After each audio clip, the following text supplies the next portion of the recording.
Purpose Haze, a new series featuring Scott Goodson, founder of Strawberry Frog, together with New York festivals. It will defog purpose through in-depth interviews with those at the forefront of purpose-driven companies. Watch what happens when the smoke clears. Hi everyone, this is Scott Goodson, and today we have a really great show. Welcome to Purpose Haze.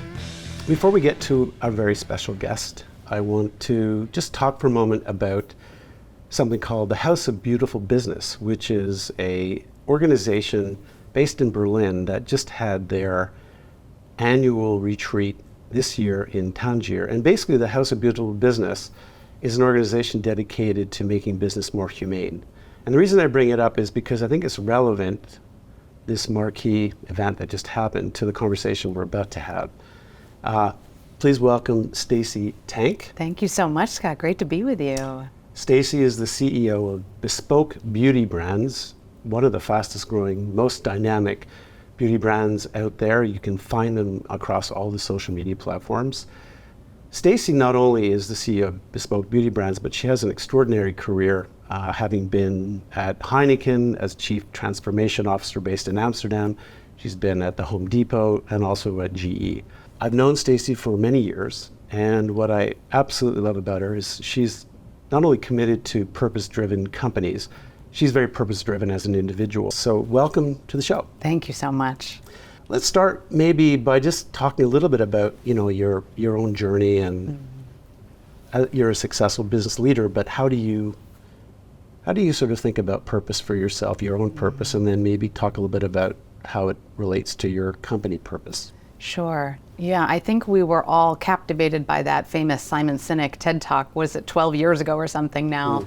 The why, the how, and the what, those circles that he drew so simply but so powerfully on that flip chart. But if you don't know why you do what you do, and people respond to why you do what you do, then how will you ever get people to vote for you or buy something from you, or more importantly, be loyal and want to be a part of what it is that you do?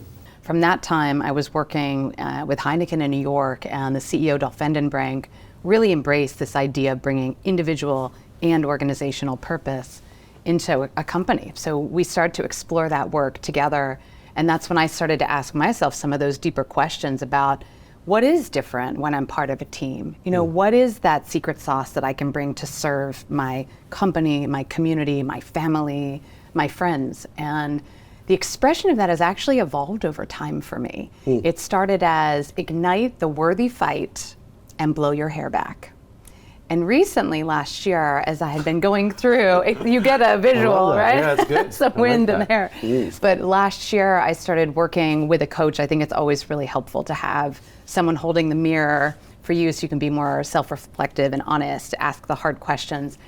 And she checked me a little bit on that expression and said, I think that you are evolving. Let's ask some of these questions again.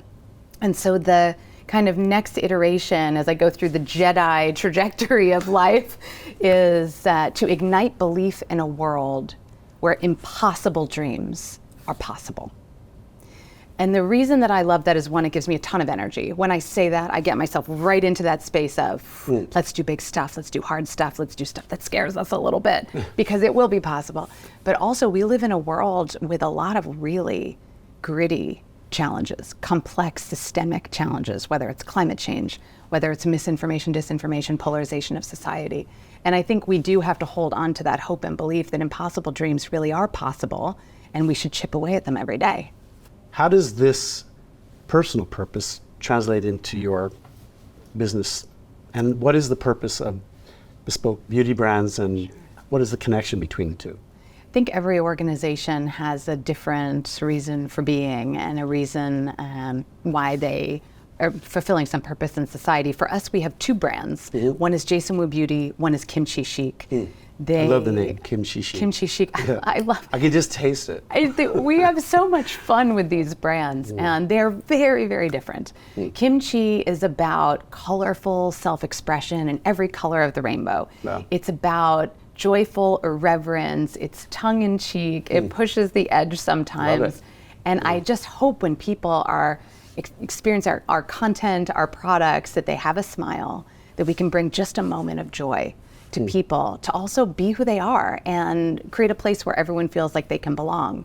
The Jason Wu Beauty brand is about fashion meets beauty. It's luxury, it's skin loving, and it feels like it's sort of aspirational, but it's affordable luxury.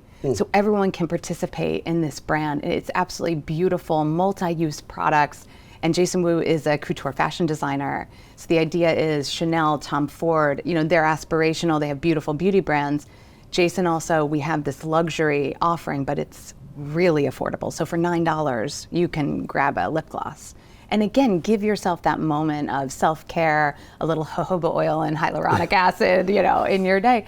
And I think for me, my individual purpose is about impossible dreams becoming possible. So how does that intersect with these brands? I think given the heaviness of society, given that the number one cause of death amongst children in the United States right now is suicide, given the epidemic around social media and depression and everything that's going on, and polarization and misinformation, if we can help people feel good just for a moment of every day and bring a smile and help them feel joy, I feel really good about that. And hopefully that allows us to then maybe connect better as human beings. It is just lipstick, but in a way I think it's more than lipstick. So bringing the joy in the dark and the difficult life is not only beautiful, it seems very relevant to how we introduced the show. What do you think is the role of poetry in business versus prose? Being a part of an early stage high growth company brings all kinds of interesting adventures that I didn't experience in these 150 billion, annual sales companies. And one of them is that there's a really concrete democratization of the creation process, which means things are not getting overly edited. There's not a lot of bureaucracy. And what that means is the poetry that our employees feel inside comes out all the time, and I hope it continues to always come out all the time when they have ideas for products. We love to name products collectively. And in social, for example, because we're always trying to tell stories and connect with folks and make them smile and bring them a little joy, that is a poetic expression of one of our team members' thought in the morning, or a little collaboration, and it's coming out in the form of a TikTok reel or an Instagram slideshow or something. But that poetry is so alive and well. And I think too many cooks ruin a broth, or whatever that expression is. It's hard in big business, because one of my biggest insights going from giant companies to an early stage high growth company is, in a big company, if I'm being honest, I think I was always playing not to lose. It's really hard to feel like you're playing to win because you have so much at stake. You have a big target on your back. In an early stage company, you're playing to win every single day. Everything you do is about growth, it's about innovation, it's about the customer.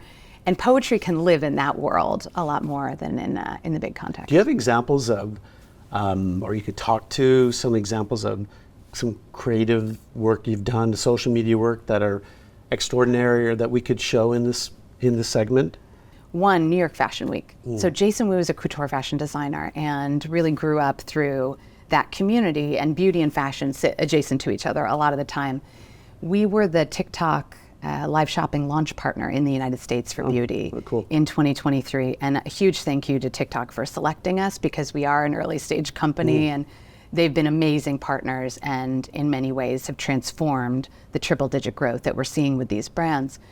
One of the thoughts we had coming up to New York Fashion Week this February was, how do you take Fashion Week and express it and also make it accessible? Because it feels, including to me, like something that's amazing to watch as a kind of voyeur, like look under the circus tent. But these are amazing models and these designers and things that feel far away from me. And we said, let's take our TikTok live broadcasts that we do, let's bring them behind the runway. A place that most people, other than the models and the designers, the makeup artists, they will never see back there. So, and I had never seen back there. What exactly happens with these models as you're getting ready to actually go on this runway? Maybe some press or some influencers had seen it, but we went live for 2 hours straight. And we looked at Diane Kendall, who was our makeup artist that we collaborated with, and Jason dressing everyone, and we said, here's the look. We had this wonderful gold eye. And we had this wonderful kind of messy, moody, dark eye. And we said, this is what's going to go on the runway in an hour. Look here, you know, before anyone sees it, before Vogue publishes it. Now, if you wanted to take that look into the office, if you wanted to take that look into date night or night out with your friends, how would you do it? What are the products to do it? What questions do you have? And we had this wonderful host that we work with, Eden, and we were all there, and she was bringing in different experts and folks, and they were experimenting and trying it and bundling. And our consumers said, thank you for letting us see inside of there. Thank you for teaching us how to do that look. And it was the highest sales and engagement that we'd ever seen. Wow. And I can tell you, when we presented that idea, there were a lot of, I don't get it. No. What's nice in an early stage company is you say, well, let's just try it, right? What's really trial and error? What's really the downside? Yeah, trial and error. And that redefined now how we're doing a lot of our lives in social content. Maybe on the other side with Kimchi Chic Beauty, Kimchi is this really irreverent, tongue-in-cheek brand. So our concealer for under the eyes is called Undercover Ho. Our best-selling Undercover Ho, yeah. Okay, hopefully cool. we don't offend anyone with that.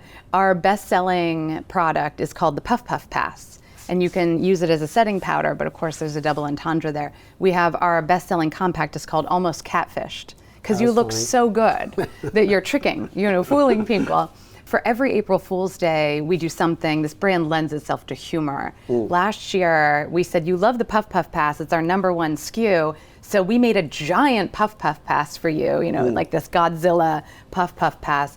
And actually, consumers said, that's funny, but also, actually, we want that. So our product development team made it, and we debuted it a few months later.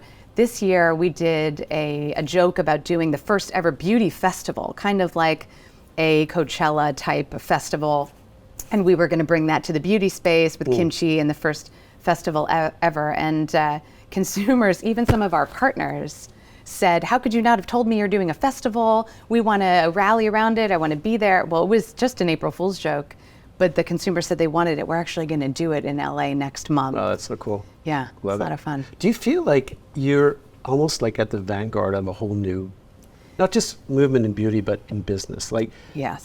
the way you think and the way you act and the way you embrace the world. And I'm not just talking about early stage, because I know early stage you can run fast and break things and all that stuff.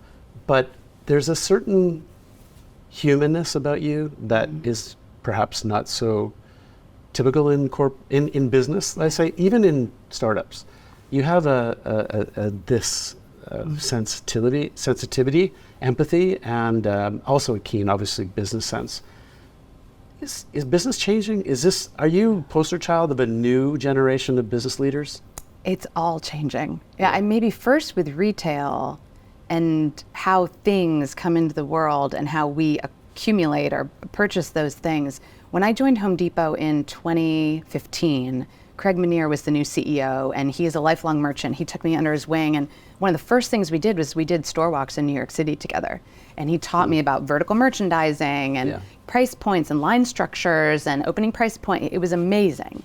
And at that time, we all had these cell phones, smartphones in our hand, and it was all about the physical brick and mortar meeting omni-channel or interconnected retail. Right. You would have an app or mobile web, and you would buy things between the two, buy online, pick up in store, buy online, deliver from home. And this was groundbreaking for folks. And people said retail is dead, or you don't need all those stores. And over the last 10 years, we've seen how that's evolved. There is the third leg of this stool now, and it's social selling. Retailers are being disintermediated from their consumers. If I am watching the Lipstick Lesbians, who I love, they're amazing. The product knowledge that they have in the beauty space I watch them every single day. What are they doing? I learn from them, and they're very joyful, which I love. The Lipstick Lesbians recommend a product. I'm clicking and buying directly from them. I'm not going to a retailer. I'm not going to Amazon. I'm not going to Target, per se. Now, there are a lot of interesting collaborations happening as well, but this idea, and TikTok Shop has really mastered it. Now, YouTube has a beta program, and all the platforms are going there, that in one click, you can transact from a person, just you or me or anyone. This is something new. So these creators, you, me, are able to sell anytime, anywhere. in one click. So the click, UX is one getting thumb. so good. Exactly. One day it'll be the metadata chip in our brain. We'll just kind of think it. And That's going to be come. dangerous because I think about buying things too often that would get myself The into behavioral scientists a lot will of go trouble. crazy and Exactly. work with the economists. Exactly. Well, making the impossible possible. This has been a fantastic conversation. I wanted to say this is like part one because I want you to come back in a year because the wind in your hair I think is only going to accelerate, and I think there's going to be some really interesting things that you've achieved over the next 12 months. So thank you very much. And if you have any questions for the show or you would like to ask any questions of Stacey, please reach out to us. Thanks, Scott. Stacey, thank you so This much. is a lot of fun. This is great. Bye-bye.